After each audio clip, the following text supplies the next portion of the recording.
Hello guys, आज मैं जिस मूवी को एक्सप्लेन करने जा रही हूँ इसका नाम नेवर गॉन है। ये एक बहुत ही प्यारी सी चाइनीज़ मूवी है जो 2016 में रिलीज़ हुई थी।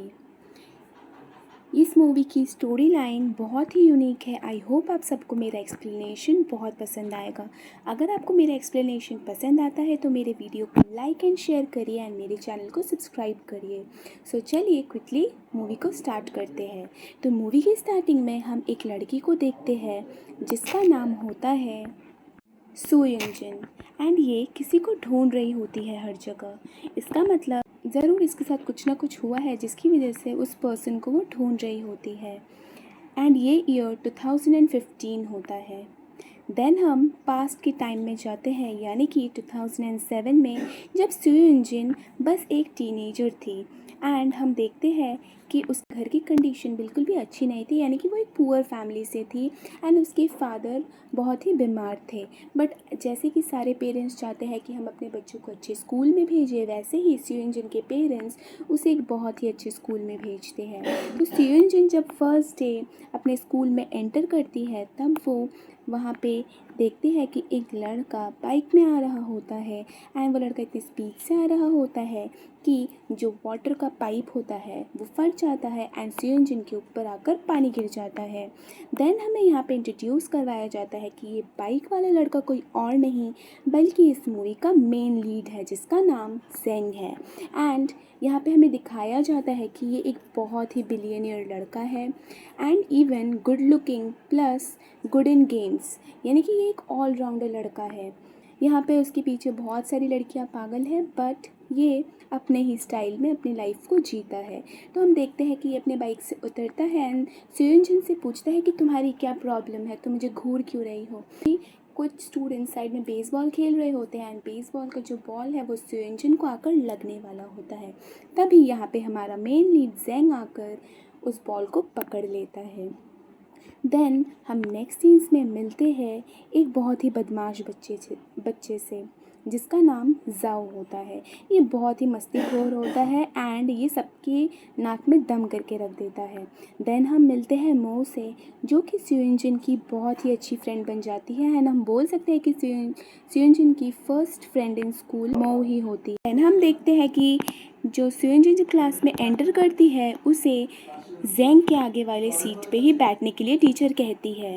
एंड देन हम देखते हैं कि एक लड़की सबके आंसर शीट्स को डिस्ट्रीब्यूट कर रही होती है। तो जब सू युनजिन को अपना आंसर शीट मिलता है वो देखती है कि उसे बहुत ही कम मार्क्स मिले होते हैं एंड यहाँ पे ऑन दी अदर हैंड जो जेंग है उसको फुल मार्क्स मिले होते हैं, यानी कि 100 आउट ऑफ 100। देन हम देखते हैं कि सू युनजिन है वो वॉशरूम जाने वाली होती है एंड वो अपने बुक के अंदर एक सैनिटरी नैपकिन छुपा कर जा रही होती है। बट यहाँ पे हमारा जो जेंग है उसको कुछ पता नहीं होता है। वो उसकी बुक के साथ खेलने लग जाता है एंड तभी वो सैनिटरी नैपकिन उसमें से गिर जाता है।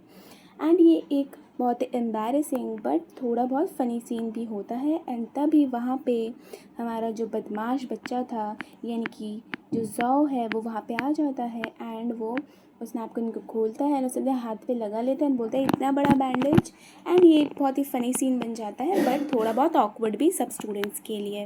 एंड यहाँ पे जो हमारा जेंग है वो थोड़ा सा सैड फील कर रहा होता है क्योंकि उसकी वजह से हमारी जो सू युनजिन है उसको एम्बैरेस्ड होना पड़ा सबके सामने। एंड देन हम देखते हैं नेक्स्ट सीन्स में कि जो हमारा जेंग है वो सू युनजिन की हेल्प करना चाहता है। तो वो बुक पे सारे इंपॉर्टेंट क्वेश्चंस को मार्क करके एंड ऐसे करके बना देता है सब कुछ ताकि उसके लिए पढ़ना बहुत इजी हो जाए। एंड ये बुक वो सू युनजिन को देना चाहता होता है बट यहाँ पे हमारी सू युनजिन उससे बिल्कुल भी बात नहीं कर रही होती है। एंड देन इसी चक्कर में बार बार जो जेंग है वो सू युनजिन के चेयर पे पैर से ऐसे ठोकर मार रहा होता है एंड सू युनजिन गलती से अपना जो चेयर है वो जेंग के पैर के ऊपर रख देती है। एंड ये एक बहुत ही फ़नी सीन होता है। यहाँ पे जेंग जो है वो अपने दर्द को कंट्रोल करने की कोशिश करता है एंड देन सू युनजिन समझ जाती है एंड वो अपना चेयर हटा लेती है। देन नेक्स्ट सीन्स में हम देखते हैं जब सू युनजिन और उसकी फ्रेंड जा रहे होते हैं खाने के लिए, तभी वहाँ पे जो जाओ है वो जेंग को लेके आता है एंड वो दोनों नाटक करते हैं कि एज इफ जेंग को पैर पे चोट लग गई क्योंकि स्यूनजिन ने अपना चेयर उसके पैर पे रख दिया था। एंड यहाँ पे जेंग सिर्फ और सिर्फ स्यूनजिन से बात करने के लिए ये सब कर रहा था, बट यहाँ पे जाओ जो है हमारा बदमाश बच्चा, वो जानबूझकर ऐसा कर रहा था ताकि वो थोड़े से पैसे ले सके स्यूनजिन से। तो स्यूनजिन अपना क्रेडिट कार्ड उसे दे देती है। एंड देन हम देखते हैं कि यहाँ पे जेंग को ये बिल्कुल भी अच्छा नहीं लगता, वो जाओ को एक लात मारता है जो कि बहुत ही फ़नी होता है। एंड देन हम नेक्स्ट सीन्स में देखते हैं कि सब लोग कैंटीन में खा रहे होते हैं एंड जाओ यहाँ पे सारे स्टूडेंट्स को ऑफ़र करता है कि तुम सबको जो खाना है तुम सब ऑर्डर कर लो, आज का पेमेंट मैं करने वाला हूँ। इसका मतलब सिंपली वो सबको स्यूनजिन के क्रेडिट कार्ड से ही खिलाने वाला था। फिर वो जब सबको खिला दे तो यहाँ पे स्यूनजिन की जो फ्रेंड है वो आकर उसे बताती है कि तुम्हें पता भी है कि यहाँ पे जो हमारी स्यूनजिन है वो कितने मतलब कितना स्ट्रगल कर रही है पैसों के लिए। वो गिन गिन कर पैसा रखती है अपने साथ, या फिर खाने के लिए भी सब कुछ सोच समझ कर करती है। तुमने उसका क्रेडिट कार्ड कम्प्लीटली खाली कर दिया। एंड देन वो वहाँ पे वो जो खाली क्रेडिट कार्ड था वो फेंक कर चली जाती है। तो यहाँ पे हमारे जेंग को तो बुरा लगता ही है। एंड देन हम देखते हैं कि क्लास में जब हमारी स्यूनजिन अकेली बैठी होती है तब क्रेडिट कार्ड फुल करके वापस दे देता है। देन स्यूनजिन दोबारा यहाँ पे जेंग के पास आती है एंड उसे और पैसे देती है एंड बोलती है कि अगर तुम्हें और नीड हो तो मुझे बता देना, मैं तुम्हें दे दूँगी। बट यहाँ पे जो दूसरी एक और लड़की होती है जो कि एक्चुअली जेंग को पसंद करती है, वो बोलती है कि देखो इसको तो तुम्हारे पैसों की कोई वैल्यू ही नहीं है, इस लड़की को तुमने इसे पैसे दिए ही क्यों। एंड देन हम देखते हैं स्यूनजिन बहुत परेशान होती है क्योंकि एज उसकी फादर की कंडीशन ठीक नहीं है एंड ऊपर से यहाँ पे उसके मार्क्स भी सही नहीं आ रहे होते। तो यहाँ पे जो जेंग है वो आकर उससे बात करता है और उसे बोलता है कि मैं तुम्हारी हेल्प कर सकता हूँ। बट पहले तो जो हमारी स्यूनजिन है वो सोचती है कि नहीं मुझे इससे हेल्प नहीं चाहिए, बट देन ये भी सोचती है कि उसके टीचर ने उसे कैसे कहा कि तुम्हें अच्छे मार्क्स लाने होंगे एंड तुम्हारे फादर भी इल है तो तुम्हें अपने लिए कुछ ना कुछ करना ही होगा। तो वो सोचती है कि ठीक है मैं इससे हेल्प ले लेती हूँ। देन ये लोग हम अपनी पढ़ाई स्टार्ट करते हैं एंड यहाँ पे जाओ बहुत यहाँ पे जो जेंग है वो बहुत ज़्यादा मेहनत करता है स्यूनजिन को पढ़ाने के लिए, यानी कि हमेशा जो नीचे फ्लोर पे लिख लिख कर पढ़ाना। एंड जब भी स्यूनजिन लेज़ी हो जाती थी या फिर क्लास में सोने लगती थी वो उसके हाथ पे स्टिकर्स चिपका देता था, यानी कि स्टिकी नोट्स चिपका देता था सो दैट वो हमेशा अलर्ट रहे। एंड देन ये सारी मेहनत के फल से ही एट लास्ट स्यूनजिन को बहुत ही अच्छे मार्क्स मिलते हैं जो कि उसने बिल्कुल एक्सपेक्ट नहीं किया था। एंड जब जेंग उसे देखता है उस मार्क्स को वो भी बहुत प्राउड फील कर रहा होता है। एंड यहाँ पे धीरे धीरे हम देखते हैं कि जो जेंग है स्यूनजिन है उन दोनों की दोस्ती अच्छी हो जाती है। देन नेक्स्ट सीन से हमें पता चलता है कि जो स्यूनजिन की फ्रेंड है वो जाओ को लाइक करती है, यानी कि उस बदमाश बच्चे को।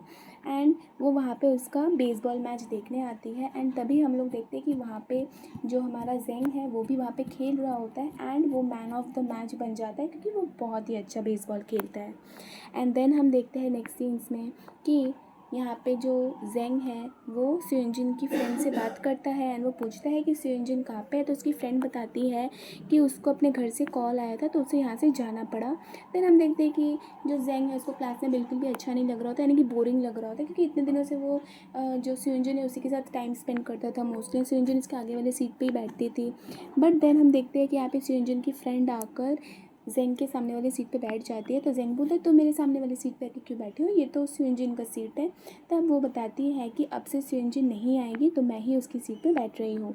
देन यहाँ पे हम देखते हैं कि जो जेंग है वो जानना चाहता है कि हुआ क्या एंड वो दौड़ कर स्यूनजिन के पास जाता है एंड वो पूछता है कि मैंने कोई गलती कर दी है क्या कि तुम मुझसे बात नहीं कर रही हो, तुम दूर जा रही हो, मुझे बताओ मैं तुम्हारी हेल्प करूँगा। बट देन हम देखते हैं कि स्यूनजिन थोड़ा सा डोर खोलती है एंड हम एक ब्लैक कार्ड को उसके ड्रेस पे चिपका हुआ देखते हैं, यानी कि उसकी फादर की डेथ हो गई है एंड हमें यहाँ पे ये पता चलता है। एंड स्यूनजिन बहुत ही सैड होती है, वो दौड़ रही होती है अकेले। एंड देन यही करते करते एंड ऑफ द ईयर आ जाता है एंड इन लोग का फेयरवेल पार्टी होने वाला होता है।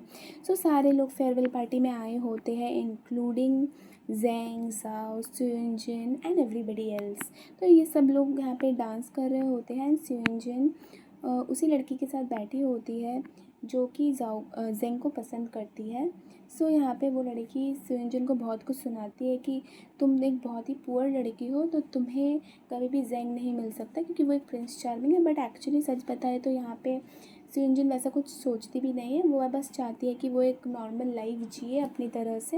एंड बट यहाँ पे वो लड़की उसे ताने मार रही होती है। एंड देन हम देखते हैं कि जेंग आता है एंड सुयोंजिन को डांस के लिए बुलाता है। बस सुयोंजिन पहले तो मना कर रही होती है क्योंकि उसे डांस करना नहीं आता, बट यहाँ पे हमारा जेंग बोलता है कि मैं तुम्हें सिखा दूंगा। एंड देन वो लोग डांस करने लगते हैं। यहाँ पे एक बहुत ही प्यारा सा मोमेंट क्रिएट होता है। एंड यहाँ पे एक बैकग्राउंड म्यूजिक बजाया जाता है वो जो कि बहुत ही सूदिंग होता है। मुझे पर्सनली बहुत पसंद आया था वो सॉन्ग। एंड देन हम देखते हैं कि यहाँ पे जो सुयोंजिन की फ्रेंड है वो भी जाओ के साथ डांस कर रही होती है। एंड लाइट्स जो है वो कट हो जाती है। एंड यहाँ पे जो सुयोंजिन की फ्रेंड है वो जाओ को किस कर लेती है। एंड यहाँ पे हम देखते हैं कि फेयरवेल पार्टी ओवर होने के बाद जो सुयोंजिन है वो वहाँ से बाहर निकल आती है, तो जेंग भी उसके साथ बाहर निकल आता है। एंड वो उसे वहाँ पे प्रपोज करता है। वो कहता है कि मैं तुम्हें बहुत पसंद करता हूँ, चलो हम दोनों एक ही यूनिवर्सिटी में जाएंगे, साथ रहेंगे, देन शादी करेंगे एंड हमेशा खुश रहेंगे।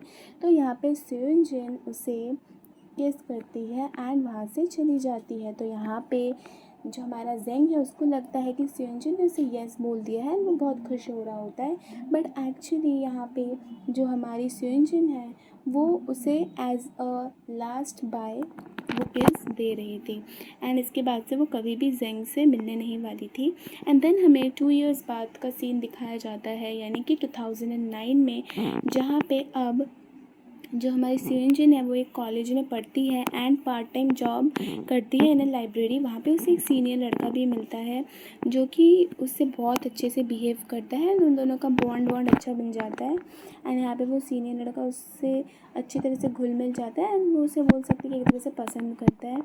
एंड देन हम देखते हैं कि सडनली एक दिन जब सुयोंजिन लाइब्रेरी से बाहर आती है तब वहाँ पे एंट्री होती है हमारे जेंग की। एंड यहाँ सुयोंजिन का वो जो फ्रेंड है, सीनियर फ्रेंड, वो भी आ जाता है। फिर जब एक दूसरे को वो दोनों इंट्रोड्यूस करते हैं तो यहाँ पे जेंग बोलता है कि मैं सुयोंजिन का बॉयफ्रेंड हूँ। एंड उसका जो सीनियर है वो भी सेम बात बोलता है कि मैं भी इसका बॉयफ्रेंड हूँ। एंड देन हम देखते हैं कि जो हमारा जेंग है वो बोलता है कि चलो हम लोग यहाँ पे जा रहे एक जगह पे, मतलब बुद्धा के टेम्पल पे जा रहे हैं, तो चलो हम सब एक साथ जाते हैं, मेरी बहन यहाँ पे कार लेके आई है तो जाते हैं चलो। तो फिर ये सारे लोग एक साथ मिलकर जाते हैं साथ में। एंड इस लड़के, ये जो सीनियर है इसका नाम जुआन होता है। तो ये सारे लोग मिलकर उस बुद्धा के टेम्पल पे जाते हैं जहाँ पे जो जेंग है वो कुछ लिखता है, बट वो बहुत छुपा छुपा के लिख रहा होता है, स्माइल दे रहा होता है। तो देन हम देखते हैं वो लोग जब निकल के बाहर आते हैं तो थोड़ा सा टाइम अकेले मिलता है यहाँ पे सुयोंजिन को एंड जेंग को। सो यहाँ पे जेंग से पूछता है कि तुम अगर मुझे पसंद ही नहीं करती थी या फिर मुझ में अगर कुछ प्रॉब्लम थी तो तुमने मुझे बताया क्यों नहीं, एंड तुमने मुझे फॉल्स होप्स क्यों दिए वो केस करके, तो तुम मुझे बताओ कि प्रॉब्लम क्या है। तो यहाँ पे सुयोंजिन कुछ बता नहीं रही होती है, बट यहाँ पे जाओ बहुत गुस्सा होता है। And on the other hand and ये सब होते हुए वहाँ पे जुआन एंड जेंग की सिस्टर देख लेते हैं। देन हम देखते हैं कि वो सब मिलकर दोबारा जाते हैं इन अ रेस्टोरेंट। एंड वहाँ पे जो जेंग है वो सुयोंजिन को बार बार करके ड्रिंक करने के लिए ऑफ़र करता है। बोलता है कि अगर कुछ ऐसे, मतलब बार बार ऑफ़र करता है कि अगर दम है तो ये पियो, तो वो बार बार ऑफ़र कर रहा होता है। बट यहाँ पे जो जुआन है वो बोलता है मैं पी लेता हूँ, बट यहाँ पे सुयोंजिन कुछ ना सुनकर खुद ही ड्रिंक कर लेती है। एंड एज़ वो नॉर्मली ड्रिंक नहीं करती तो वो बेहोश हो जाती है। एंड देन हम देखते हैं कि बेहोश होने के बाद वो बार बार जेंग का ही नाम लिए जा रही थी। तभी हमें यहाँ पे समझ आता है, अलॉन्ग विद जेंग एंड जुआन दोनों समझ जाते हैं कि कहीं ना कहीं जो सुयोंजिन है वो जेंग को पसंद करती है। एंड देन यहाँ पे जुआन को बहुत बुरा लगता है एंड वो नेक्स्ट दिन से सुयोंजिन से बात नहीं कर रहा होता है। तो सुयोंजिन जब उसे पूछती है तो वो बताता है कि तुम शायद से जेंग को लाइक करती हो तो हम दोनों को दूर ही रहना चाहिए। एंड ये बात सुनकर यहाँ पे सुयोंजिन को बहुत गुस्सा आता है। उसे लगता है कि शायद से जेंग ने ही सुयोंजिन के बेहोश होने के बाद जो जुआन है उसे कुछ कहा होगा, तो वो उससे मिलने आती है, उस पर बहुत चिल्लाती है। फिर यहाँ पे हमारा जेंग भी बहुत गुस्सा हो जाता है एंड वो बोलता है कि यहाँ पे तुम्हारी गलती है, तुमने एक्चुअली मुझे छोड़ा, मतलब तुम ऐसे मुझे ऐसे अचानक से छोड़ के चली गई एंड देन तुम ही मुझे इतना कुछ बोल रही हो। देन वहाँ से हमारी जो सुयोंजिन है वो चली जाती है। एंड देन नेक्स्ट सीन्स में हम देखते हैं कि यहाँ पे जो सुयोंजिन की फ्रेंड थी वो अभी एक डॉक्टर बन चुकी है एंड एक पेशेंट के बारे में ये लोग मतलब ट्रीटमेंट कर रहे होते हैं। तब वो देखते हैं ये पेशेंट कोई और नहीं बल्कि जाओ ही है जो कि पैरालाइज्ड हो गया है। तो यहाँ पे ये बहुत मेहनत करती है, उसे पढ़ के स्टोरीज़ पढ़ पढ़ के सुनाती है, उसकी बहुत हेल्प करती है एंड धीरे धीरे उसे ठीक कर लेती है। And then next next scenes में हम देखते हैं कि सुयोंजुन अपनी मॉम के घर जाती है एंड वहाँ पे वो देखती है कि उसकी मॉम किसी दूसरे आदमी को डेट कर रही होती है। तो उसकी मॉम उसे सब कुछ बताती है। तो सुयोंजुन वहाँ पे बोलती है कि ठीक है, अगर डैड ज़िंदा होते तो शायद वो भी यही चाहते कि आप खुश रहे, तो मैं भी यही चाहूँगी कि आप खुश रहो चाहे किसी के भी साथ हो। एंड देन हम तभी वहाँ पे देखते हैं कि हमारा जो ज़ेंग है वो यहाँ पे सुयोंजुन के घर के पास आ गया है एंड वो उसी के साथ जाता है। तब देखते हैं कि सुयोंजुन यहाँ पे कुछ टॉयज़ बना रही होती है। तब यहाँ पे ज़ेंग बोलता है कि प्लीज़ तुम टॉयज़ मत बनाओ, थोड़ा सा टाइम मुझे दे दो। यहाँ पे सुयोंजुन बताती है कि देखो, तुम्हारी लाइफ एंड मेरी लाइफ टोटली डिफरेंट है, तो हम दोनों एक दूसरे से दूर ही रहे तो बेटर रहेगा। तुम अगर एक दिन कुछ ना भी करो तो तुम्हारा कुछ आएगा जाएगा नहीं, बट अगर मैंने ये काम नहीं किया तो शायद ऐसा भी हो सकता है कि हमें खाने के लिए ना मिले, तो मुझे ये काम करना ही पड़ेगा। वो ये बोलकर काम करने लग जाती है एंड जब वो सो जाती है सारा रात बैठकर यहाँ पे ज़ेंग काम कर रहा होता है, यानी कि उन टॉयज़ को बना रहा होता है। एंड देन जब सुबह होती है तब जो हमारी सुयोंजुन है वो देखती है कि ज़ेंग ने इतना कुछ बनाया है। देन वो उसके पास आती है एंड वो उसके बनाए हुए बने की थोड़ी बहुत बेइज्जती करती है। थोड़ा फ़नी सीन होता है ये।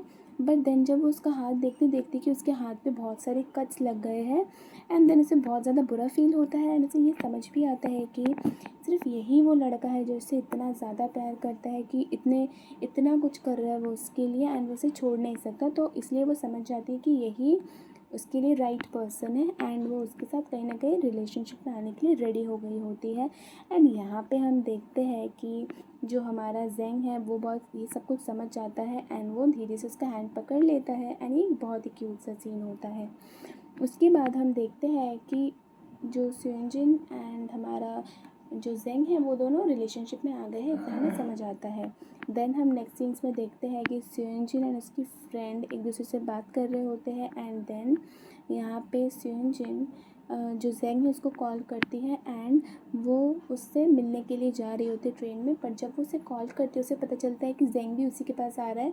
तो वो दोनों डिसाइड करते कि ठीक है, चलो हम एक ही पॉइंट में आके मिलेंगे एक जगह पे। तो इसका मतलब समझ रहे हो कि ये दोनों एक दूसरे से कितना प्यार करते हैं, यानी कि ये उससे मिलने के लिए जा रही होती है सरप्राइज़ देने के लिए एंड इवन ज़ेंग भी यहाँ पे आ रहा होता है ताकि वो सुयोजुन को सरप्राइज़ दे सके। तो इन दोनों का बॉन्ड कितना ज़्यादा स्ट्रॉन्ग है। सो देन ये दोनों एक जगह पे मिलते हैं एंड एक दूसरे से गले मिलते हैं, बहुत ही क्यूट सा मोमेंट शेयर करते हैं। एंड देन हम नेक्स्ट सीन्स में देखते हैं कि यहाँ पे जो हमारी सुयोजुन की फ्रेंड होती है वो बोल सकते हैं काइंड ऑफ रिलेशनशिप में थी जाओ के साथ। वो लोग फिज़िकली इंटीमेट भी होते हैं बट देन यहाँ पे उसे पता चलता है कि जाओ की शादी किसी और से होने वाली है। तो यहाँ पे अब ये बहुत सैड हो जाती है, सब कुछ सुयोंजुन को बताती है एंड वो बोलती है कि अब मैं ये शहर छोड़कर कहीं और चली जाऊँगी, बहुत दूर। तो ये नेक्स्ट सीन्स में हम देखते हैं कि यहाँ पे ज़ेंग जो है वो सुयोंजुन को अपने घर की एक पार्टी में लाया होता है, यानी कि उसकी बहन की एंगेजमेंट पार्टी में लाया होता है। एंड हम देखते हैं कि उस लड़की मतलब उसकी जो बहन है उसने बहुत ही अजीब से लड़के को पसंद, जो कि मन का बिल्कुल भी साफ़ नहीं है। तो यहाँ पे वो लड़का जो है वो सुयोंजुन से बातें करता है एंड वो कहते हैं कि हम दोनों बिल्कुल सेम है, हम लोग ऐसे पैसा देखकर शादी कर रहे हैं। बट यहाँ पे जो हमारी सुयोंजुन है वो कहती है कि ऐसा कुछ भी नहीं है, मैं ज़ेंग से उसके पैसों की वजह से नहीं बल्कि उसकी पर्सनैलिटी उसकी वजह से उसे प्यार करती हूँ। एंड देन हम नेक्स्ट सीन्स में देखते हैं कि ज़ेंग भी अपनी बहन से ही डिस्कस कर रहा होता है कि तुमने इस लड़के को क्यों चूज़ किया, हो सकता है कि ये लड़का अच्छा ना हो, क्योंकि उसे कहीं ना कहीं समझ आ गया था कि लड़का अच्छा नहीं है। तो वो बोलता है कि तुमने इसे क्यों चूज़ किया, शायद हो सकता है वो तुम्हारे पैसे के लिए तुमसे शादी कर रहा हो। देन उसकी जो बहन है वो बोलती है कि अच्छा ये बात तो मैं सुयोंजुन के बारे में भी कह सकती हूँ कि शायद वो तुमसे पैसे के लिए शादी कर रही है। बट यहाँ पे जो हमारा ज़ेंग है वो कहता है कि सुयोंजुन बिल्कुल भी वैसी लड़की नहीं है जैसा तुम समझ रहे हो।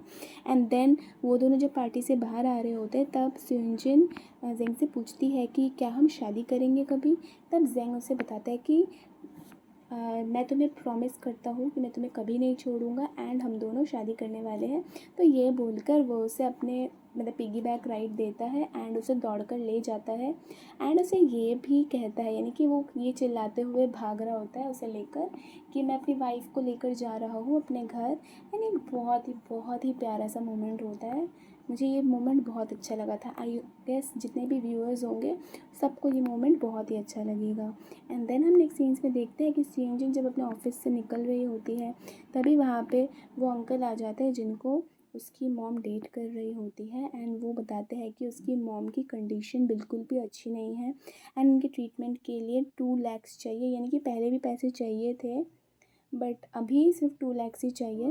तो यहाँ पे जो स्यूंजिन सोच रही होती कि वो जेंग से पैसे लेगी, बट देन उसे पता चलता है कि ऑलरेडी उसकी फैमिली ने, यानी कि इस अंकल ने, उनकी मॉम ने कुछ पैसे लिए होते हैं जेंग की फैमिली से, यानी कि इसके जो ये अंकल है इनको जॉब से निकाल दिया गया था दूसरी जगह से, बट जेंग की फैमिली के अंडर में ही अभी इस जॉब करते हैं और इनको वहाँ से पैसा मिलता है। तो ऑब्वियसली अब सुयोंजिन दोबारा जेंग को कोई भी प्रॉब्लम नहीं देना चाहती थी, तो वो हर किसी को फ़ोन करती है जिसे वो जानती है एंड उनसे पैसों की मांग करती है एंड देन वो फाइनली उसी आदमी से पैसे लेती है जो कि जेंग की बहन से शादी कर रहा होता है।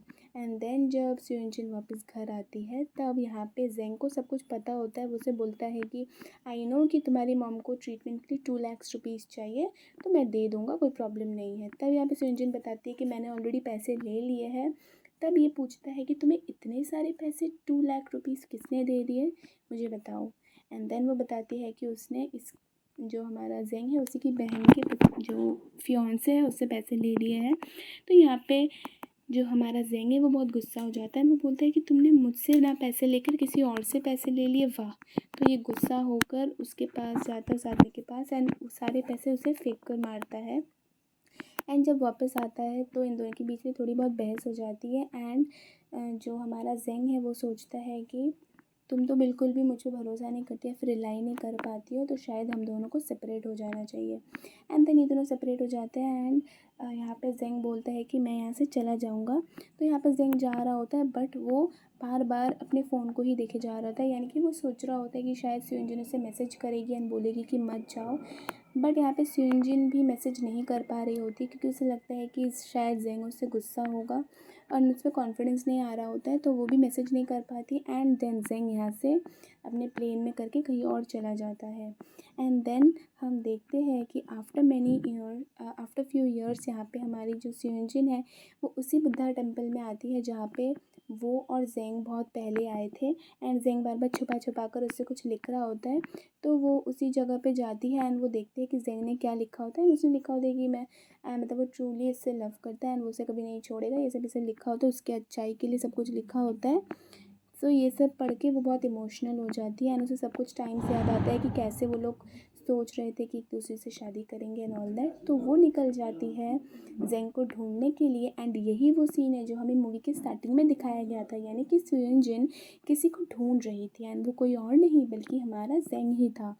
एंड यहाँ पे एक्चुअली मूवी की एंडिंग हो जाती है, तो हमें लग रहा है कि शायद इस मूवी की एंडिंग जो है वो थोड़ी सी अजीब सी है, बट इसका एक और एंडिंग भी है, यानी कि हम बोल सकते हैं डिलीटेड पार्ट भी है।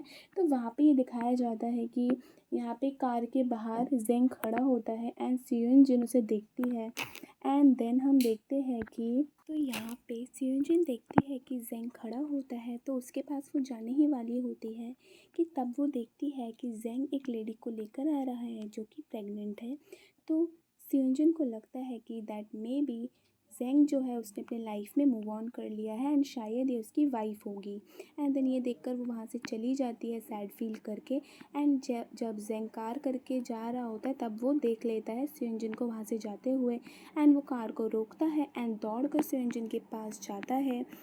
एंड हम देखते हैं यहाँ पे सियोंजिन बहुत सैड फील कर रही होती है, रो रही होती है एंड उसे याद आ रहा है जेंग ने उसे कहा था एंड इवन उसने उस बुद्धा टेम्पल में भी यही लिखा था कि मैं पूरे लाइफ टाइम तक तुम्हारे साथ रहूँगा एंड कभी भी तुम्हारे अलावा किसी और के साथ नहीं रहूँगा, ऐसा लिखा था। तो ये सब सोचकर वो बहुत सैड फील कर रही होती है एंड तभी हम देखते हैं कि वहाँ पे जो हमारा जेंग है वो आ जाता है एंड वो उसे बोलता है कि तुमने जिसे देखा था वो कोई और नहीं, ये दूसरी एक लेडी है एंड इसका हस्बैंड एंड ये इसका बेटा है, वो उसको दिखाता है। एंड देन यहाँ पे वो सियोंजिन को बोलता है कि तुम्हें क्या लगा था कि मैं सच में इस लड़की के साथ हूँ, कुछ भी। एंड देन यहाँ पे इस मूवी की हैप्पी एंडिंग होती है, ये दोनों टुगेदर हो जाते हैं एंड बहुत ही प्यारा सा एक मोमेंट क्रिएट होता है।